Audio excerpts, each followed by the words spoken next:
नमस्कार। पिछले वीडियो हम पढ़ रहे थे निबिड़ संकुलन। आज जो टॉपिक पढ़ रहे हैं वह पढ़ेंगे हम अंतराकाशी छिद्र या रिक्तियाँ। यह अंतराकाशी छिद्र या रिक्तियाँ क्या होती है?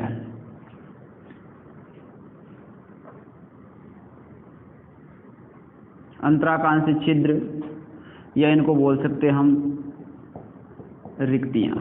अंतराकांक्षी छिद्र या हमें रिक्तियों की बात करनी है कि अंतराकांक्षी छिद्र के द्वारा या रिक्तियों को हम किस प्रकार से परिभाषित करते हैं। तो हम ऐसा कहते हैं कि ठोस पदार्थ या क्रिस्टलों में जो ठोस पदार्थ होते हैं या क्रिस्टल होते हैं, उनके जितने भी ठोस गोले होते हैं उनको व्यवस्थित करने पर जब उन ठोस पदार्थ या ठोस गोलों के बीच में जो रिक्त स्थान बचता है, जो खाली स्थान बचता है, उसे हम अंतराकांक्षी छिद्र या रिक्तियाँ कहते हैं। यानी जितने भी आपके पास में ठोस पदार्थ हैं, उन ठोस पदार्थों के बीच में जो उनको व्यवस्थित किया जाता है, व्यवस्थित करने के क्रम के तहत जो उनमें पाया जाने वाला रिक्त स्थान होता है उसको अंतराकांक्षी छिद्र या रिक्तियाँ कहते हैं। ये चीज़ हमें पता होनी चाहिए। तो सबसे पहले हम अंतराकांक्षी रिक्तियाँ की बात करते हैं। भाई अंतराकांक्षी रिक्तियों किस प्रकार से लिखते हैं? तो हम ये लिखेंगे ठोस पदार्थ या क्रिस्टल में ठोस गोलों को, जैसे इसको हम लिखने में ऐसे कह सकते हैं, ठोस पदार्थ या इसको लिख सकते हैं क्रिस्टल में ठोस गोलों को निबिड़ संकुलित करने पर के ठोस पदार्थ या क्रिस्टल में ठोस गोलों को निबिड़ संकुलित करने पर जो उनके निबिड़ संकुलित करने पर उनके मध्य जो रिक्त या उनको क्या बोल सकते हैं, खाली स्थान बनते हैं, उन्हें अंतराकांक्षी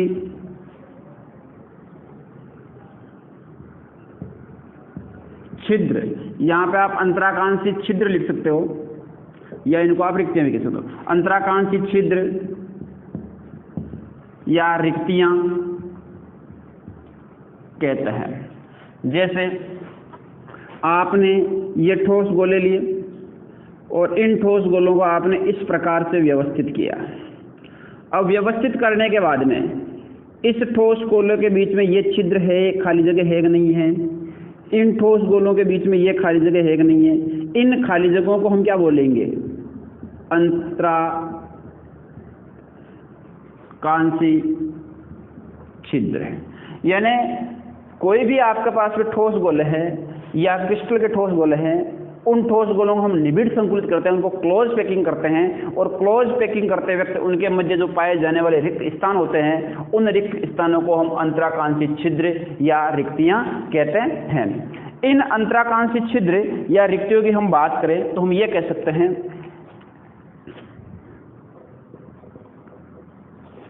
अंतराकांक्षी छिद्र या रिक्तियों के प्रकार। तो इन अंतराकांक्षी छिद्र या रिक्तियों को मुख्य रूप से 3 भागों में बांटा गया है। कितने भागों में बांटा गया? 3 भागों में। कि जो भी अंतराकांक्षी छिद्र या रिक्तियां होती है, इनको मुख्य रूप से 3 भागों में बांटा गया है। एक तो होती है जो रिक्तियां होती है त्रिकोणीय रिक्तियां, एक होती है चतुष्फलकीय रिक्तियां और एक होती है अष्टफलकीय रिक्तियां। यानी जो अंतराकांक्षी छिद्र है या रिक्तियां, इनको मुख्य 3 भागों में बांटा गया है, त्रिकोणीय रिक्तियां, चतुष्फलकीय रिक्तियां और अष्टफलकीय रिक्तियां। तो हम इनकी बात करें तो ऐसे कह सकते हैं, त्रिकोणीय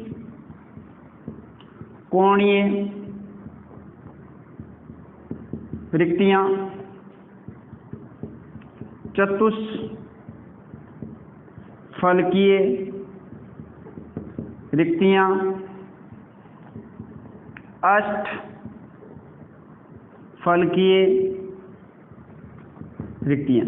ये इनके तीन पार्ट है कि त्रिकोणीय रिक्तियां, चतुष्फलकीय रिक्तियां और अष्टफलकीय रिक्तियां अंतराकांक्षी छिद्रों की। अब सबसे पहले हम इसमें पार्ट लेते हैं नंबर 1,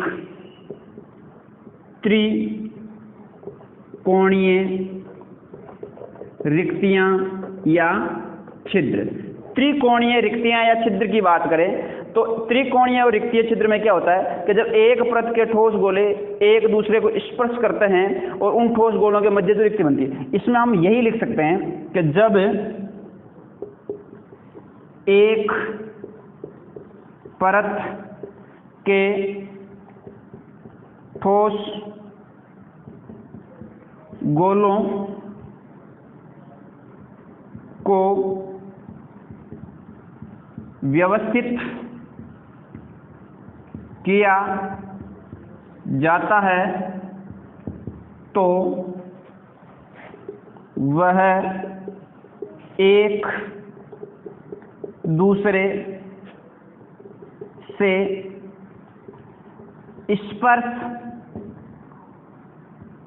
होने के बाद जो रिक्त या खाली स्थान बनता है उसे त्रिकोणीय छिद्र या रिक्ति कहते हैं। यानी जब एक परत के ठोस गोलों को व्यवस्थित किया जाता है तो वे एक दूसरे के स्पर्श होने के बाद में जो रिक्त या खाली स्थान बनता है उसे त्रिकोणीय रिक्ति कहते हैं। अब त्रिकोणीय रिक्ति की बात कर रहे थे कि हम त्रिकोणीय रिक्ति उसको कहते हैं। अब उनको व्यवस्थित कैसे किया जाता है? भाई एक परत के ऊपर दूसरी परत, जैसे आपने लिए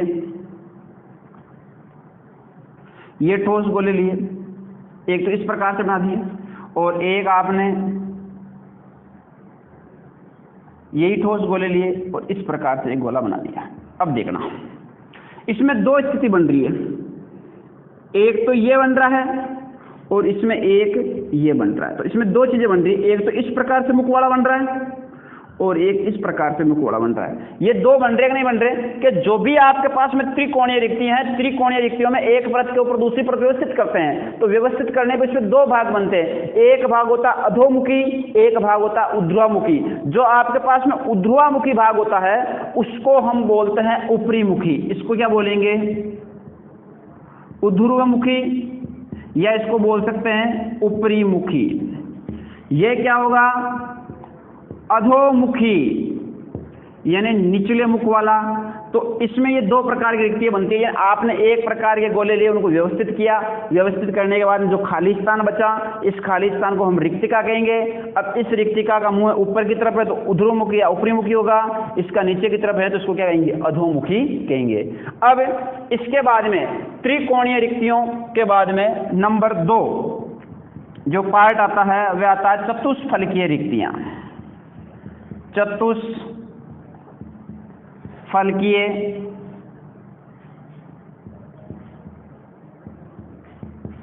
रिक्तियां। अब देखो चतुष्फलकीय रिक्तियों की हमें बात करनी है। चतुष्फलकीय रिक्तियां क्या है? यहाँ पे क्या दे रखा है? हमने कल ही पढ़ी थी चतुष्फलकीय रिक्तियों की बात की थी कि चतुष्फलकीय रिक्तियां एक अष्टफलकीय रिक्तियां, ये दोनों पार्ट हमने कल चर्चा की थी। लेकिन इसको हम यहाँ पे पर्टिकुलर देखें भाई चतुष्फलकीय रिक्तियां क्या होती है और उसको हम किस प्रकार से जान सकते हैं। तो देखो चतुष्फलकीय रिक्तियों में क्या होता है कि दो भिन्न भिन्न प्रकार की आपके पास में कोई परतें हैं और दो भिन्न भिन्न प्रकार की परतों के चार ठोस गोलों से बनी रिक्ति कैसी कहलाती है? चतुष्फलकीय रिक्ति कहलाती है। तो आप ये कह सकते हो कि दो भिन्न भिन्न प्रकार की पंक्तियों के चार ठोस गोलों से बनी रिक्ति को हम चतुष्फलकीय रिक्तियां कहते हैं। तो दो भिन्न भिन्न परतों के चार ठोस गोलों से बनी रिक्ति को, तो आप ऐसे लिख लो, दो भिन्न भिन्न परतों से, दो भिन्न भिन्न परतों से बनी, दो भिन्न भिन्न परतों से बनी अब देखो, दो भिन्न भिन्न परतें हैं, उनसे बनानी है। तो सबसे पहले आपको दो भिन्न परतें कैसे लेनी है कि एक कोई गोले की परत बनानी है, उसके ऊपर एक गोला क्या करना है, आपको अलग से स्थापित करना है, तभी उसमें परतें कितनी होगी, दो होगी। तो दो भिन्न भिन्न परतों के कितने गोले बन लेने कुल मिला के, चार। तो दो भिन्न भिन्न परतों के चार ठोस गोलों से बनी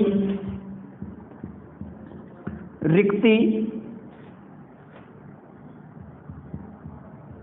चतुष्फलकीय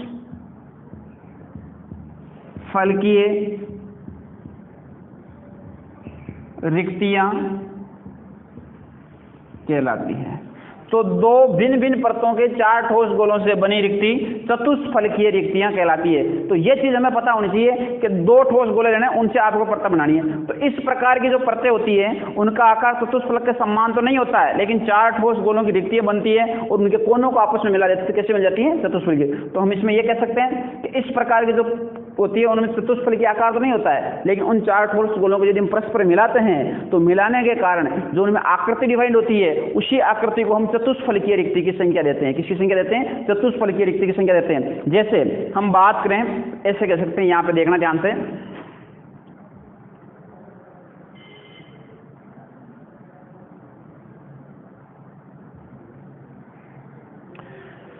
यह है।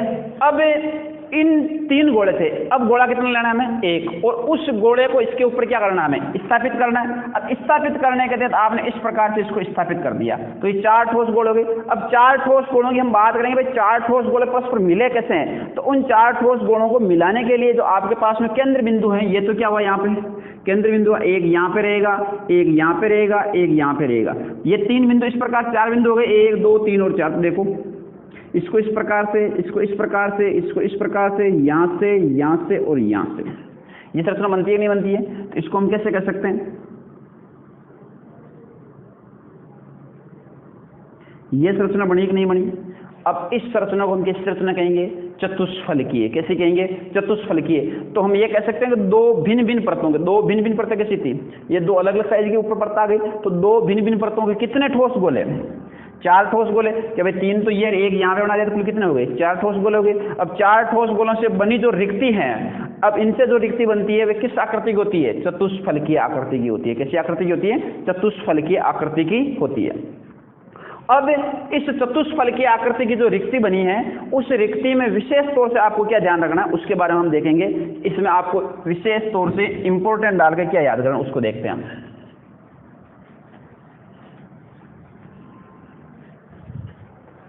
नोट डालकर आपको इसमें याद करना है।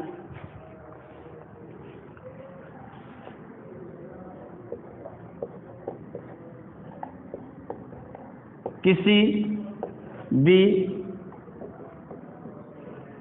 क्रिस्टल में बनने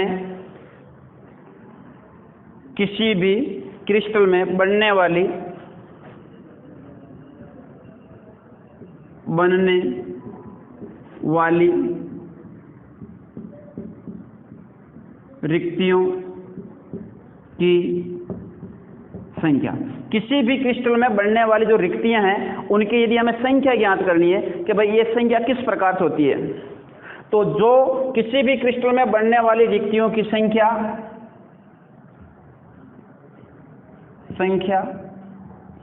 उसमें उपस्थित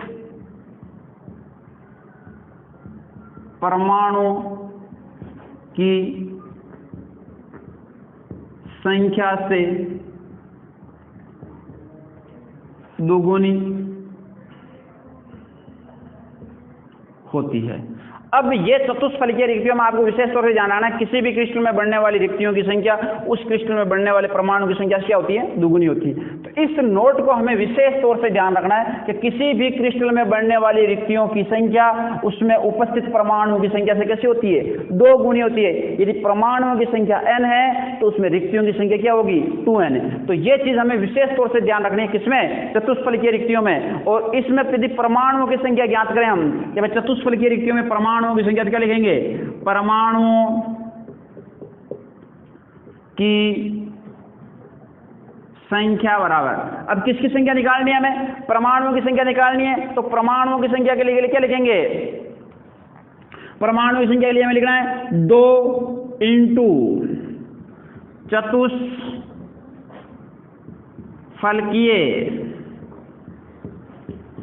रिक्तियों की संख्या, 2 इंटू चतुष्फलकीय रिक्तियों की संख्या, यानी किसके बराबर लिखनी है हमें? परमाणुओं की संख्या के बराबर। तो परमाणुओं की संख्या को यदि आप किसी से डिवाइड कर देते हैं, जैसे परमाणुओं की संख्या को आपने क्या लिखा यहाँ पे? n बराबर, तो इसकी रिक्तियां क्या हो जाएगी? 2n।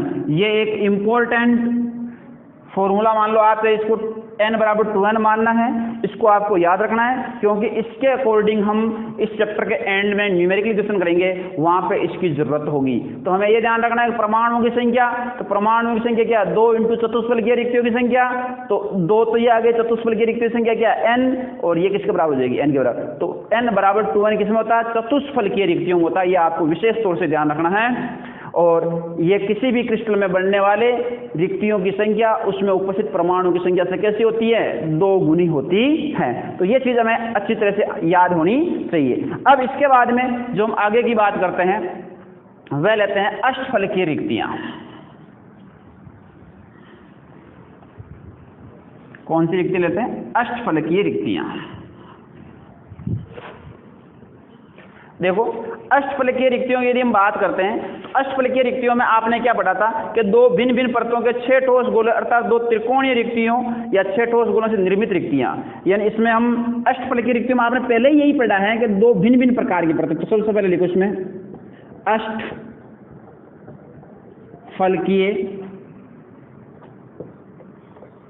रिक्तियां। अष्टफलकीय रिक्तियों में हमें यह दर्शाना है सबसे पहले कि 2 भिन्न भिन्न परतों के, इसमें ऐसे लिखना है कि 2 भिन्न भिन्न परतों के 6 ठोस, 2 भिन्न भिन्न परतों के 6 ठोस गोलों। अब 2 भिन्न भिन्न परतों के कितने 6 ठोस गोले हैं? तो इनसे निर्मित 2 भिन्न भिन्न परतों के 6 ठोस गोलों से निर्मित रिक्तियों को अष्टफलकीय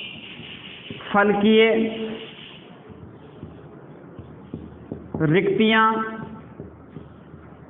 कहते हैं। 2 भिन्न भिन्न परतों के 6 ठोस गोलों से निर्मित रिक्तियों को अष्टफलकीय रिक्तियां कहते हैं। अब इन अष्टफलकीय रिक्तियों को हमें देखना है भाई, ये अष्टफलकीय रिक्तियां किस प्रकार से बनती हैं। तो आपको 2 भिन्न भिन्न परतें बनानी, जैसे आपने एक परत बनाई ये,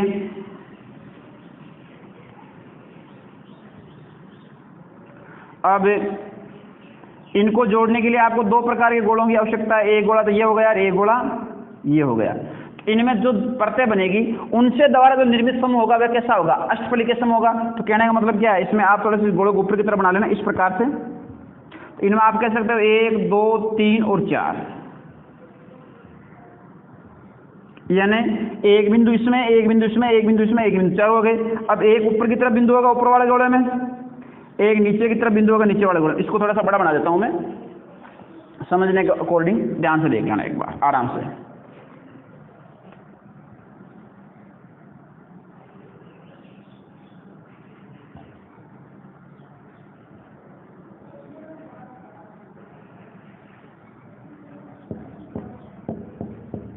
ऐसे है ना,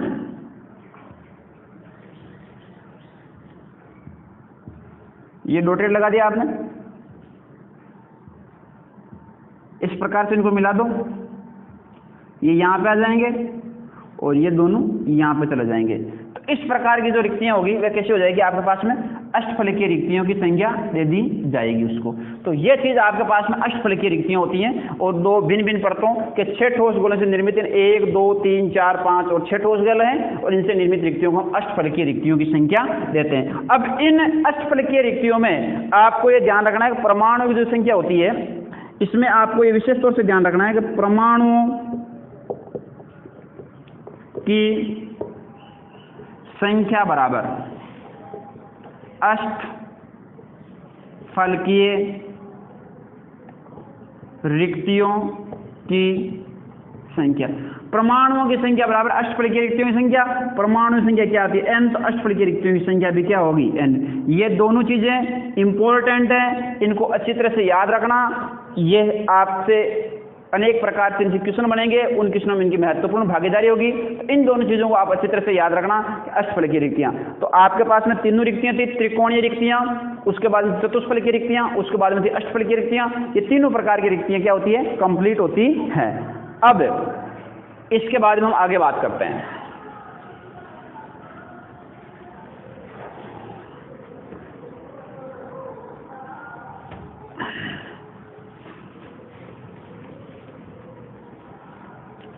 पढ़ते हैं कि एकक कोष्ठिका के विमा संबंधित गणना। तो देखो,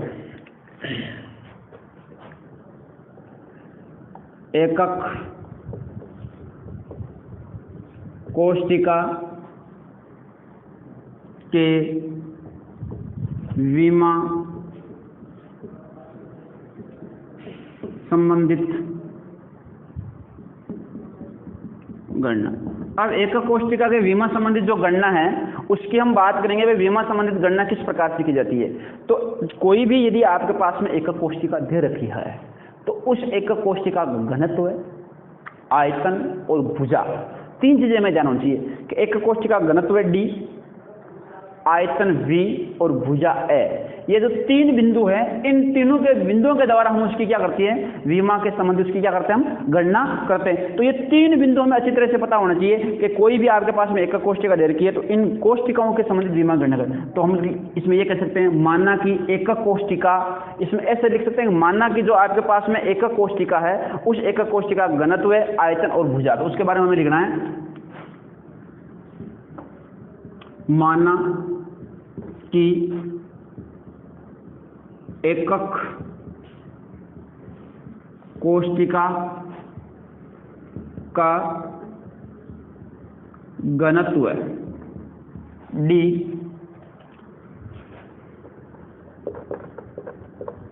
आयतन v, भुजा a। अब जो आपके पास में तीन विमा है, एक तो घनत्व d हो गया, आयतन v हो गया और भुजा क्या हो गई? a। तो इन हो तो उनमें एकक कोष्ठिका का हम क्या कर सकते हैं? विमा। तो उसमें घनत्व, आयतन और भुजा हो तो एकक कोष्ठिका के विमा की गणना कर सकते हैं। तो अब आपके पास में एक तो क्या होना चाहिए? घनत्व होना चाहिए, एक क्या होना चाहिए? आयतन होना चाहिए, एक क्या होना चाहिए? भुजा। इन तीन चीजों के बारे में हमें देखना है कि घनत्व, आयतन और भुजा। तो सबसे पहले यदि हम एकक कोष्ठिका के द्रव्यमान की बात करें कि एकक कोष्ठिका का द्रव्यमान। अब देखो, एकक कोष्ठिका जो द्रव्यमान होता है और उस द्रव्यमान की यदि हम बात करें तो उसमें लिखते हैं कणों की संख्या इंटू कण का द्रव्यमान। यदि किसी भी एकक कोष्ठिका के द्रव्यमान की बात है तो उसमें लिखते हैं कणों की संख्या इंटू कण का द्रव्यमान। यानी जो भी आपके पास में एकक कोष्ठिका दे रखी है उस एकक कोष्ठिका में कणों की संख्या कितनी है और जो आपने कण लिया उसका द्रव्यमान क्या है। इसमें हमेशा कणों की संख्या को किससे व्यक्त किया जाता है? z से व्यक्त किया जाता है और द्रव्यमान को स्मॉल m से। तो ये हमें ध्यान रखना है। तो यहाँ पे देखो, एकक कोष्ठिका का द्रव्यमान है, कणों की संख्या आपके पास में z भी हो सकती है और कहीं कहीं पे आपको स्मॉल n भी दे रखी हो सकती है। तो कणों की संख्या या तो z से या किससे n से, और द्रव्यमान किससे दर्शाते हैं? m से दर्शाते हैं। तो हमें यह पता होना चाहिए कि एकक कोष्ठिका का द्रव्यमान जो आपको ज्ञात करना है वह z इंटू क्या होता है? m होता है। तो इसमें आप ये से लिख सकते हो बराबर में कि z इंटू m। ये समीकरण कौन सी हो जाएगी? आपकी एक नंबर समीकरण हो जाएगी। अब जो समीकरण नंबर एक होगी, इस समीकरण नंबर एक के बाद में हम ये कहेंगे कि आपके पास में जो एकक कोष्ठिका का आयतन होता है उसमें देखो, एकक कोष्ठिका का आयतन। एक कोष्ठिका का जो आयतन है, उस एक कोष्ठिका के आयतन में आपने क्या लिखा था? भुजाई क्यूब। क्या होता है? भुजाई क्यूब। तो भुजाई क्यूब है, तो यहाँ पे भुजाई क्या है? ए है, इसको हम क्या लिख सकते हैं? ए क्यूब। जो एकक कोष्ठिका का आयतन है वे क्या था? भुजाई क्यूब होता है। तो इसके पास में आपने भुजाई क्या ली? ए ली, तो ये क्या हो सकता है? ए क्यूब। तो ये समीकरण कौन सी हो जाएगी? 2 नंबर। अब इसके बाद में हमें क्या लिखना है? हम जानते हैं कि, अब जो हमें जानने वाली बात है उसके बारे में हम बात करते हैं। तो हम जानते हैं, किसके बारे में जानते हैं? घनत्व के बारे में जानते हैं। किसके बारे में जानते हैं? घनत्व। घनत्व क्या होता है? डी। अब इस घनत्व डी को हम व्यक्त करने के लिए लिखते हैं कि एकक कोष्ठिका का द्रव्यमान अपॉन एकक कोष्ठिका का आयतन। तो इसमें हम लिख सकते हैं घनत्व। हम जानते हैं कि घनत्व बराबर क्या होता है? डी। तो डी में क्या लिखेंगे? अब डी में हमें वह चीज लिखनी है कि सबसे पहले एकक कोष्ठिका का द्रव्यमान, कि एकक कोष्ठिका का द्रव्यमान अपॉन एकक कोष्ठिका का आयतन। अब एकक कोष्ठिका का द्रव्यमान अपॉन एकक कोष्ठिका का आयतन है, किसके बराबर है? डी के बराबर। अब यहाँ पे आपको एकक कोष्ठिका का द्रव्यमान क्या दे रखा है? यहाँ पे द्रव्यमान एकक कोष्ठिका का दे रखा है Z इंटू एम, और इसका आयतन क्या दे रखा है आपको? भुजा क्यूब दे रखा है, यानी ए क्यूब दे रखा है। इसमें आप सीधा सा क्या लिख सकते हो? इसमें मान रखना है, तो क्या लिखोगे कि डी बराबर क्या जाएगा? Z into small m upon a cube. ये समीकरण कौन सी हो जाएगी? 3 नंबर, कि Z into small m upon a cube, यानी भुजा क्यूब हो जाएगा। तो एकक कोष्ठिका का द्रव्यमान था कणों की संख्या इंटू कण का द्रव्यमान, यहाँ पे क्या था? भुजा क्यूब था। ये समीकरण लिख दिया आपने 3 नंबर। अब समीकरण नंबर 3 लिखने के बाद में यदि हम आगे बात करते हैं तो हम ये कहते हैं कण का द्रव्यमान होता है मोलर द्रव्यमान इंटू अवोगाद्रो संख्या होता है। इसमें आप ये लिख सकते हो, किसका मान ज्ञात करना है? कण का द्रव्यमान। तो यहां पे लिख देना, चलो इस कण के द्रव्यमान को यहां लिख देते हैं। कण का द्रव्यमान बराबर मोलर द्रव्यमान अपॉन अवोगाद्रो संख्या। अब मोलर द्रव्यमान इंटू अवोगाद्रो संख्या लिखते हैं, तो कण के द्रव्यमान में जो मोलर द्रव्यमान है उस मोलर द्रव्यमान को हमेशा कैपिटल एम से दर्शाते हैं, और अवोगाद्रो संख्या किससे दर्शाते हैं? Na से दर्शाते हैं। जबकि जो आपके पास में है कण का द्रव्यमान, इसको किससे दर्शाएंगे? स्मॉल एम से। तो यहां पे क्या लिख देना? स्मॉल एम बराबर कैपिटल एम अपॉन Na। तो ये आपके पास में क्या होगी? अवोगाद्रो संख्या होगी। अब इस अवोगाद्रो संख्या को आपको किस में रखना है? इसमें मान रखना है कि समीकरण 3 में समीकरण 4 का क्या रख देते हैं? मान रख देते हैं। तो इसमें मान रखने के बाद में जो आपके पास में संख्या आएगी वो आपका क्या जाएगा? सूत्र आ जाएगा। तो इसको आप ऐसे लिख सकते हो कि ये समीकरण 3 थी, तो इसको क्या लिख देना? समीकरण नंबर 4 है। तो अब यहाँ पे सरल कर लेना, समीकरण 3 व 4 से क्या लिखेंगे कि D बराबर Z इंटू, यहाँ पे स्मॉल एम है और यहाँ पे स्मॉल एम का मान क्या है? कैपिटल एम अपॉन Na, यानी मोलर द्रव्यमान इंटू अवोगाद्रो संख्या। तो यहाँ पे लिख देना m upon a cube into Na। तो ये आपके पास में क्या जाएगा? इसका मान आ जाएगा, किसका? घनत्व का। अब घनत्व का मान ज्ञात करने के लिए ये आपको लिखना है। तो यहाँ पे आप इनकी तीनों के बारे में बता दोगे कि कौन कौन चीज क्या है। तो ये घनत्व ज्ञात करने का सूत्र हो जाएगा। यहाँ पे लिख देना, यहाँ Z बराबर, Z से आपने किसको व्यक्त किया था भाई? Z से आपने किया था कणों की संख्या, कणों की संख्या। इसके बाद में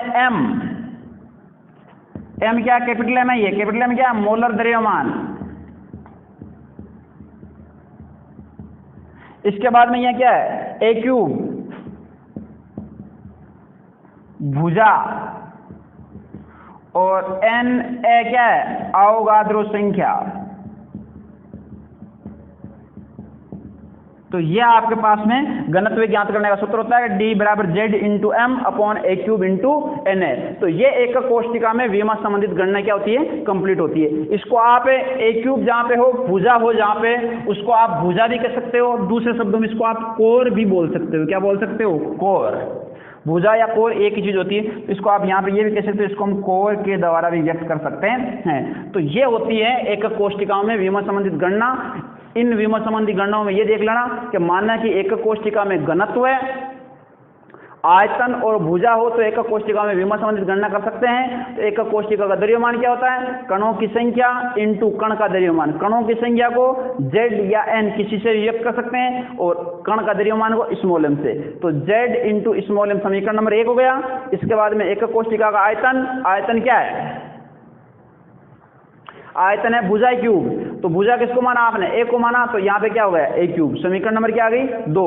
अब समीकरण नंबर 2 आने के बाद में हम जानते हैं कि घनत्व ज्ञात करने का सूत्र क्या होता है कि एकक कोष्ठिका का द्रव्यमान अपॉन एकक कोष्ठिका का आयतन। तो एकक कोष्ठिका का जो द्रव्यमान है वे क्या है आपके पास में? z इंटू एम, और एकक कोष्ठिका का आयतन क्या है? ए क्यूब। समीकरण नंबर कौन सी हो गई? 3। अब इसके बाद में हम ये लिखेंगे कि कण का द्रव्यमान हमें यदि ज्ञात करना है तो कण का द्रव्यमान होता है मोलर द्रव्यमान अपॉन अवोगाद्रो संख्या। तो मोलर द्रव्यमान दर्शाते हैं कैपिटल एम से, अवोगाद्रो संख्या दर्शाते हैं एन से।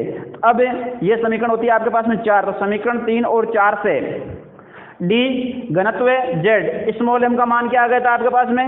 m अपॉन n आ गया था, ये लिख दिया, a क्यूब लिख दिया। तो अब इन चारों को हम ये कहेंगे z यहाँ पे कणों की संख्या है, कैपिटल m मोलर द्रव्यमान है, a क्यूब भुजा या कोर है, n या अवोगाद्रो संख्या है। तो इस प्रकार से हम एकक कोष्ठिका के विमा संबंधित गणना कर सकते हैं। अब जो नेक्स्ट वीडियो आएगा उसमें हम ज्ञात करेंगे संकुलन समता कैसे ज्ञात की जाती है, उसके बारे में बात करेंगे। इस वीडियो में इतना ही। धन्यवाद।